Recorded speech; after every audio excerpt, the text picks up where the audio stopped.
Ya, sudah di segmen terakhir pembahasan di diskusi titik temu RKN Media, RKN Video dan RKN Radio membahas mengenai seberapa netral pemilu kita dan seberapa terjamin netralitas di pemilu. Saya masih bersama dengan dua orang narasumber, Kakak Suminta dari KIP, Komite Independen Pemantau Pemilu, beliau sekjennya, dan Ray Rangkuti dari Lingkar Madani. Tadi saya udah tanya terakhir, kalau demikian, jadi prospek netralitas pemilu kita itu kalau di skala berapa? Gimana tadi? Prospek netralitas pemilu kita 2024 ini, kalau dikasih skala, itu nilainya berapa kira-kira? Wah, saya nggak tahu juga ya berapa ini. Tapi mungkin karena kan semuanya sebetulnya masih berdasarkan rasa itu tadi. Kekhawatiran itu. Tentu kekhawatiran itu juga tidak datang dari ruang kosong. Ya, berbagai peristiwa yang kita sebutkan itu tadi sebagai pendasarannya, kita belum lihat nanti. Karena pada umumnya sih puncaknya itu ya nanti di menjelang pemilihan ya, pencoblosan gitu. Dan harus kita ingat ya, penjelasan dari Menteri Desa itu biasanya akan banyak aparatus desa itu yang diminta untuk sekaligus jadi petugas KPPS. Kira-kira tuh. Nah, kan sementara kita lihat gejalanya di mana petugas KPPS-nya seperti punya apa namanya itu ya, punya keterbukaan dengan kandidat tertentu atau capres tertentu gitu. Nah, itu kita belum tahu. Makanya kita mau mengatakan kecurigaan ini bukan tanpa sesuatu ada, tapi apakah akan berlanjut atau tidak, kita nggak tahu. Sebab saat yang bersamaan, kata-kata mendapatkan kekeroposan gitu. Ya, kata-kata kehilangan daya majisnya gitu. Orang menyemburkan begitu banyak kata-kata, tapi ya kata-kata sebatas kata-kata, sudah hilang pegangan orang terhadap kata-kata. Ada orang yang mengatakan A untuk tujuan B. Kan sering kali kita lihat itu.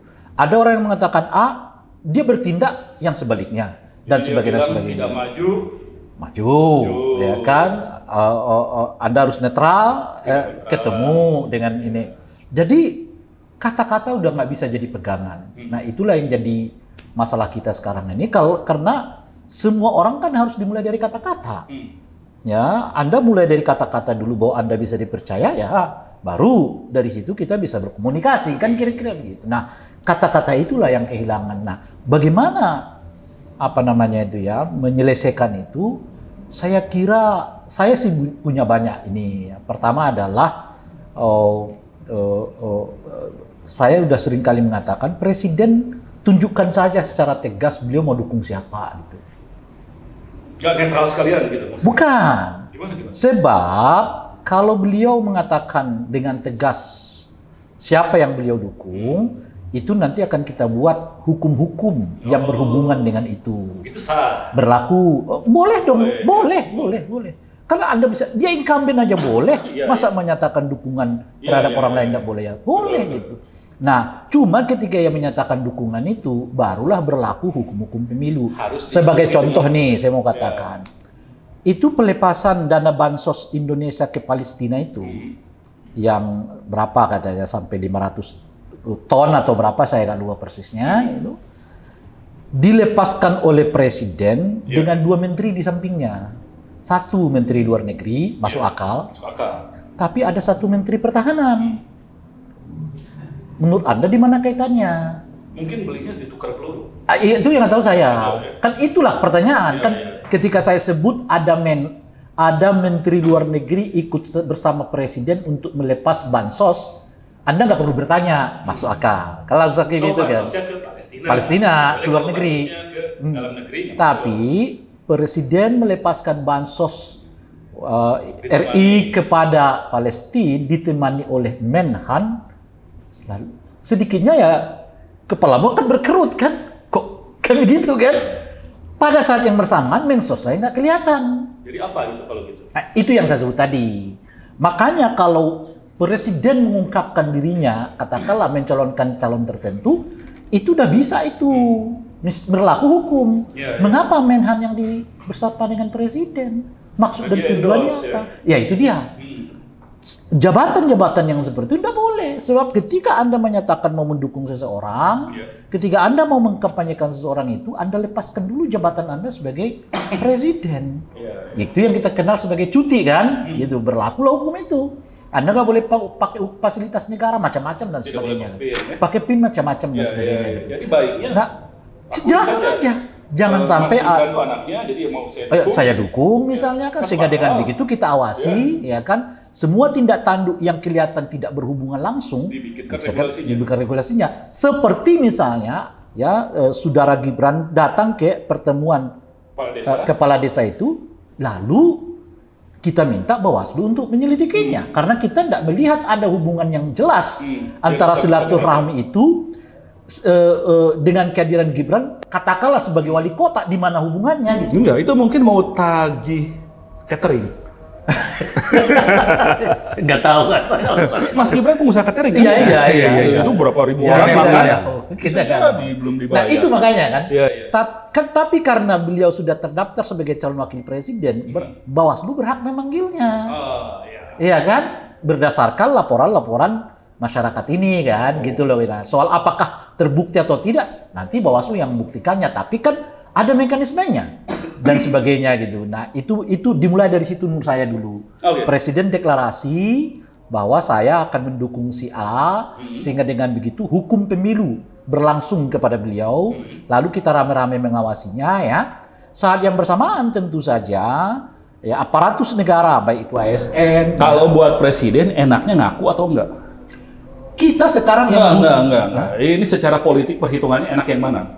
Ya kalau secara politik sebetulnya enggak. Enak nggak ngaku? Nggak ngaku.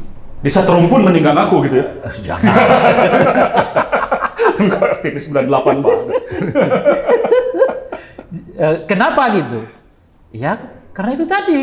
Kan kalau dia lepas bansos, dia lepas bansos, yang datang cuma sendiri orang ya. Dia pergi kemana-mana, yang dia bawa seseorang aja. Kan sekarang politik asosiatif ini sangat menguntungkan kan gitu. Ketimbang beliau langsung datang. Tapi feeling saya sih, ini feeling ya, wallahu alam, apakah akan kejadian kalau misalnya dalam skala tertentu nggak kelihatan ada kemajuan, boleh jadi beliau akan turun langsung. Tidak ada kemajuan, maksudnya dalam survei? Ya, katakanlah hasil survei misalnya. Ya misalnya, ini masih ada 2 bulan lagi, Bung. Tapi dalam percaya survei sekarang bagus, benar. Oke. Tunggu dulu. Perlu ini. Saya lihat itu data. Soal percaya atau tidak itu hal lain, gitu ya. Kita buatlah itu sebagai perumpamaan itu. Tapi Bung, kalau lihat lonjakan Pak Prabowo yang sangat cepat hanya dalam 2 minggu. Hal yang sama juga bisa terjadi turun dengan sangat cepat. Paham maksud saya gitu ya? Kalau ada perpindahan dengan cepat untuk ukuran 2 minggu, apa yang membuat suara itu nggak bisa turun dalam ukuran yang sangat cepat? Masuk akal. Oke. Jadi Mas Kakak, kalau kata Bang Rey, problem netralitas tuh agak susah juga. Tapi saya minta skala, dia nggak berani. Skalanya berapa? Nggak berani juga. Cuman di mana yang nggak netral? Apa yang masih netral? Coba.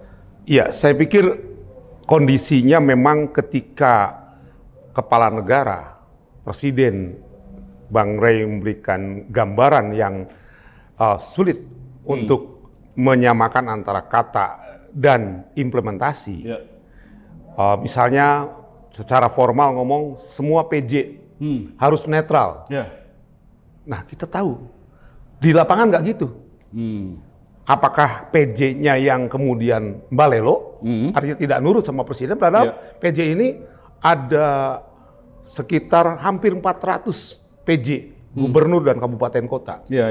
Ini jumlah yang besar dan untuk seluruh Jawa, Sulsel, Sumut, Sumsel, artinya 10-12 provinsi terbesar di Indonesia dengan suara 160 juta minimal pemilih, itu PJ minimalnya. Itu PJ itu bisa ngatur?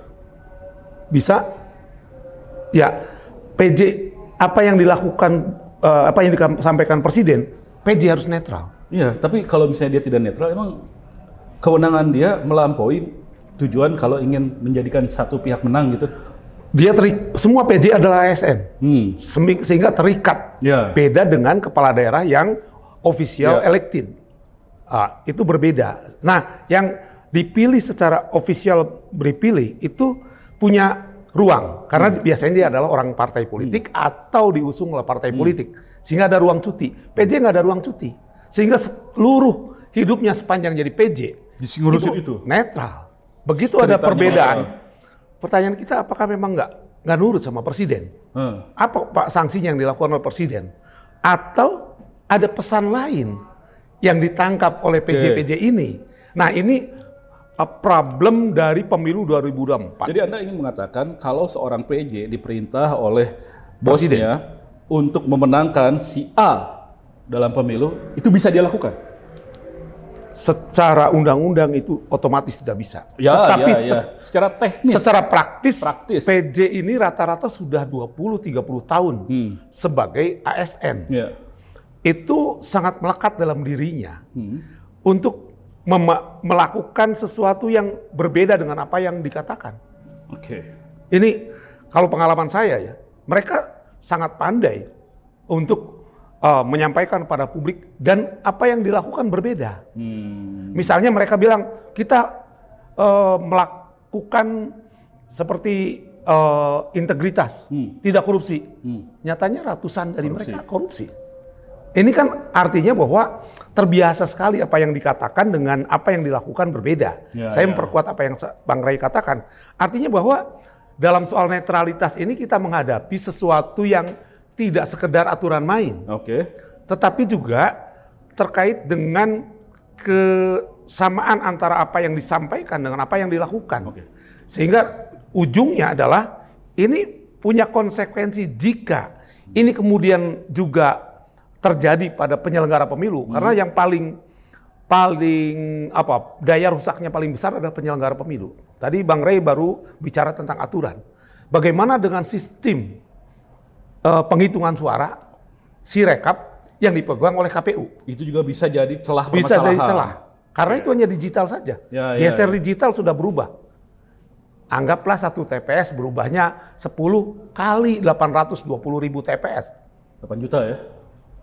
Besar sekali, sangat besar. Nah, kedua, pengawasnya kondisi seperti ini juga saya hampir melihat tidak ada sebuah upaya pengawasan aktif.